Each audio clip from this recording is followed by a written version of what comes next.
Hi అండి. ఈరోజు మునక్కాయ పులుసు చేస్తున్నాను. దానికోసం 2 మునక్కాయలను ఇలా కట్ చేసి కాస్త సాల్టు, నీళ్ళు పోసేసి సగం ఉడికిచ్చి పెట్టుకోవాలి. అది ఉడికేలోపు కాస్త చింతపండు నానేసుకోవాలి. ఇవి సగం ఉడికిపోయిన తర్వాత పక్కన పెట్టేసుకొని కాస్త ఆయిలు, పోపేసుకోవాలి. ఒక ఉల్లిపాయ సన్నగా కట్ చేసి వేసుకొని ఫ్రై చేసుకోవాలి. ఉల్లిపాయలు ఫ్రై అయిన తర్వాత 2 టమాటాలు వేసుకోవాలి. సరిపడా సాల్టు, కాస్త పసుపు, సరిపడా కారం వేసేసుకొని ఇలా మొత్తం బాగా కలిపేసుకొని మూత పెట్టి మగ్గించుకోవాలి. టమాటో అంతా ఇలా మగ్గిపోయిన తర్వాత మనం సగం ఉడకబెట్టుకున్న మునక్కాయ ముక్కలు వేసేసి ఒకసారి బాగా కలుపుకోవాలి.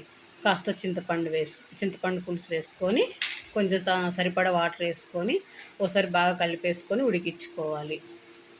ఇలా ఉడకబట్టిన తర్వాత మసాలా వేసుకోవాలి. ధనియాలు, కొబ్బరి, తెల్లగడ్డ వేసి దంచిన మసాలా పొడి ఇదంతా వేసి ఒకసారి బాగా కలుపుకొని 2 నిమిషాలు ఉడికించుకొని స్టవ్ ఆపేసుకోవాలి.